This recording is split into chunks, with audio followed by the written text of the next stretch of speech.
saya mendapatkan pesan-pesan daripada beliau.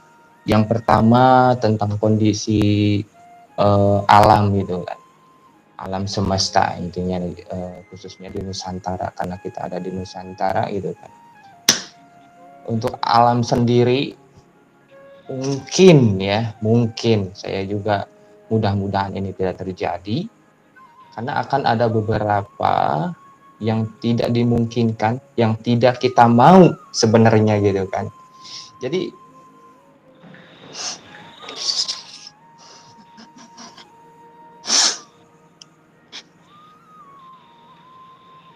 sebentar Mas Rio,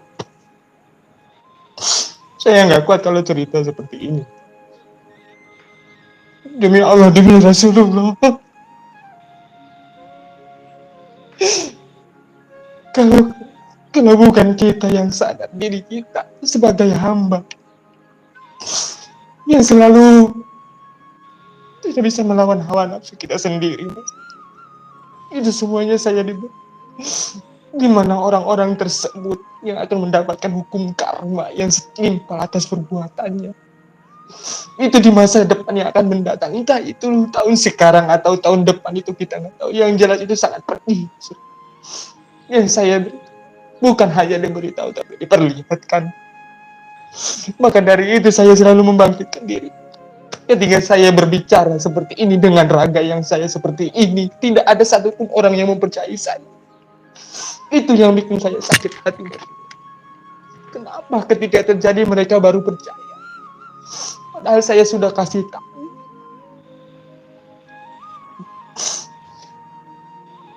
Jadi pesan-pesan dari beliau pun bilang seperti ini, tolong sampaikan kepada makhluk-makhluk, manusia-manusia suci, segeralah kembali ke jalan yang benar. Jalan benar, jalan yang diridhoi oleh alam semesta, yang benar-benar satu tujuan, satu arah. Karena ini loh, di tahun yang akan mendatang akan terjadi seperti hal seperti ini. Akan terjadi sesuatu peristiwa yang seperti ini.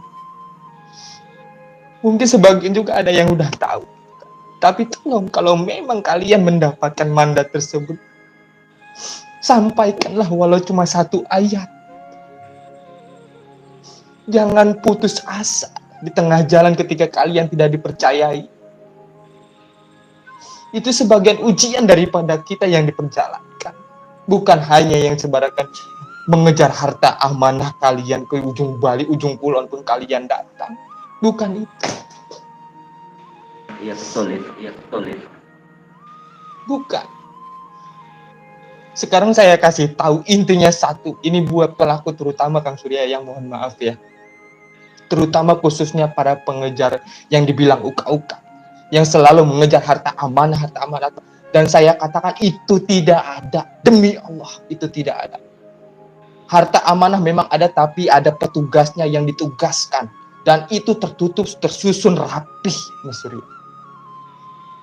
Jadi jangan sampai ada korban lagi. Lebih baik kita kembali kepada diri kita. Kita bersyukur berapapun rezeki yang diberikan oleh Tuhan kita. Jangan mengejar harta amanah kalian kejar. Oh, saya diperjalankan mempunyai mandat untuk mengejar harta amanah. Tidak ada yang seperti itu. Itu hanya keegoisan saja, hawa nafsu kalian saja.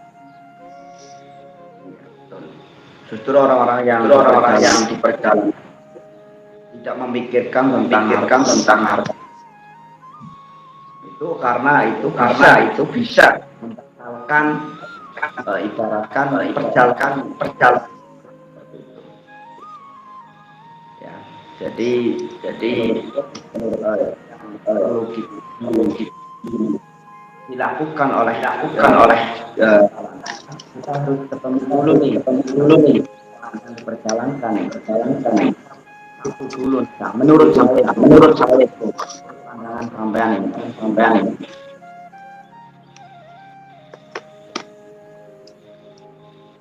Mohon maaf, kenapa Mas Surya suaranya putus-putus?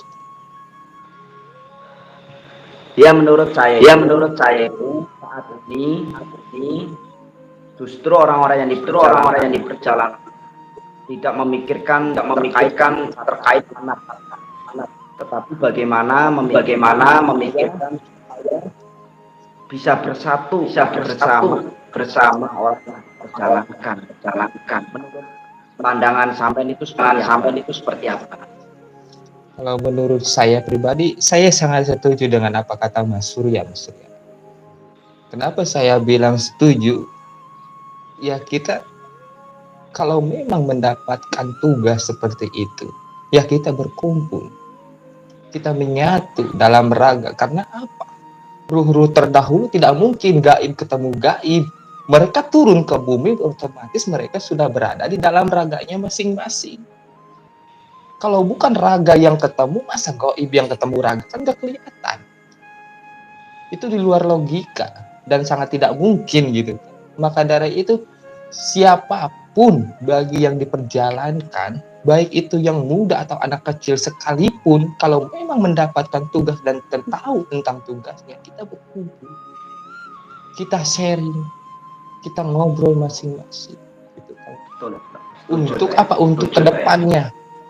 Untuk memajukan Nusantara ini ke jenjang yang lebih baik lagi. Ini bukan hanya sekedar diri pribadi, tapi ini untuk Nusantara, untuk bangsa kita, untuk kemerdekaan yang jaya sejaya-jayanya, yang nyata. Bukan yang gaib lagi, tapi yang nyata. Kalau bukan kita, penerusnya mau siapa lagi? Gitu kan maksudnya. Ya, saya sangat setuju juga ya. Kita perlu namanya Prof. Bajang. Ini diperjalankan mengenai perjalanan bagaimana umpama nih. Yang satu bagaimana mengatasi alam gaib, mengatasi tentang apa kolbu dan mengumpulkan orang-orang yang diperjalankan. Nah, disitulah nanti satu kesatuan akan menjadi genggaman itu akan. Tapi kalau kita apa namanya hanya mengandalkan suatu itu sulit untuk, yaitu kemungkinan besar itu eliminasi dalam leluhur itu. Nah, pertanyaan saya mengenai tentang ruh suci itu, apakah sudah pada menepis ke nanti akan disempurnakan sama sang kinasi satero. Iya. Jadi begini, mengenai ruh-ruh suci yang menitis, itu ada sebagian yang sudah tahu dan sudah paham, ada juga sebagian yang belum paham. Karena apa? Karena mereka masih mencari jati dirinya, dan mereka pun bingung harus kemana saya misalnya sharing. Kalau saya ke kiai, pasti nggak bakalan tersambung, gitu kan? Karena berbeda jalurnya. Tapi tujuannya mungkin sama, tapi jalurnya saja yang cara-caranya yang berbeda. Gimana caranya biar selaras? Jadi mereka itu kalau memang ingin selaras dan tahu tentang dirinya, yang ada satu, mereka harus diselaraskan dengan diri mereka sendiri.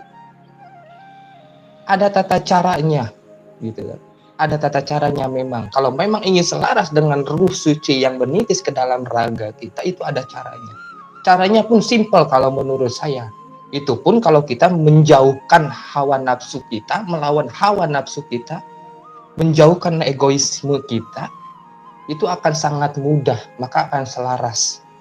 Jadi seperti itu. Nah, makanya dari sekarang, bagi yang diperjalankan, yang sudah selaras ataupun yang belum selaras, mulai dari sekarang silahkan kalian carilah orang yang seperjalanan, sefrekuensi dengan perjalanan kalian.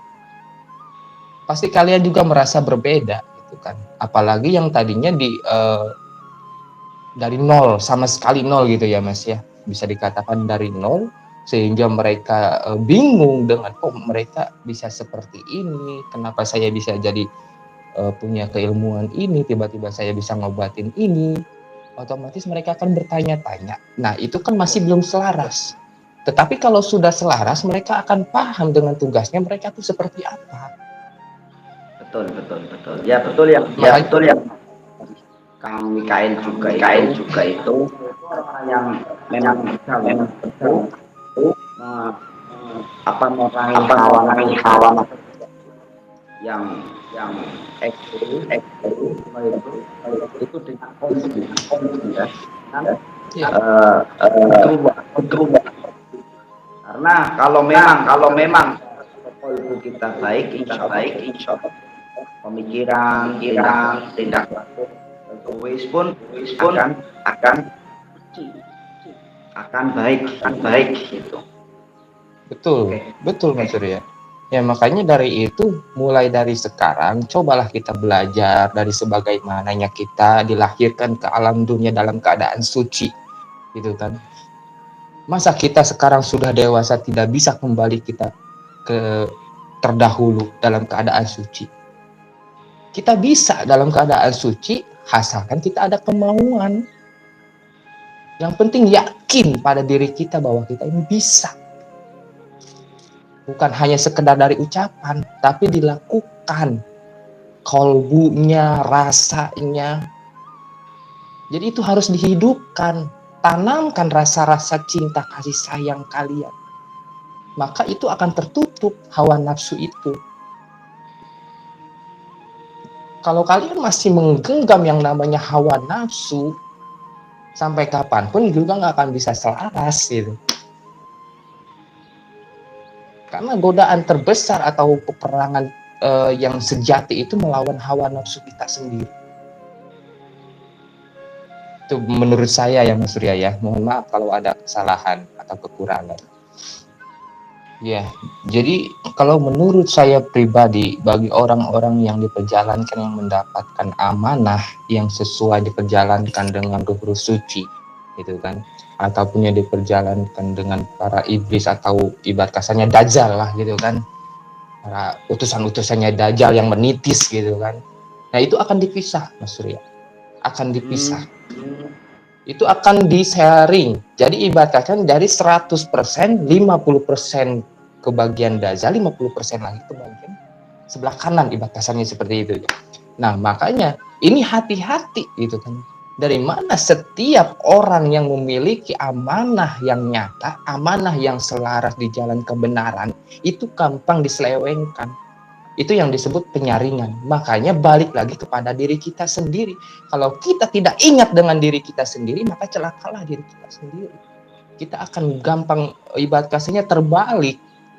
Jadi kita akan terbalik. Yang tadinya kita dititisi ruh suci mengikuti arahan tersebut, dikarenakan kita tidak bisa melawan ibarat kasarnya bisikan-bisikan yang menguntungkan buat diri kita pribadi, ya kita akan mengikuti ke jalur-jalurnya para iblis ini Mas Surya. Ya makanya hati-hati. Buat orang-orang yang diperjalankan ini hati-hati. Karena kalian tidak akan tahu, hanya ada orang yang akan tahu bahwa kalian ini titisan A dan kalian ini titisan B. Itu ada yang tahu Mas Surya. Itu dan jelas. Kalau orang yang diperjalankan dari titisan B, jangankan bisa melihat, energinya saja sudah terasa bahwa ini bukan titisan daripada ruh suci. Berbeda dengan yang kita ini perjalankan gitu kan.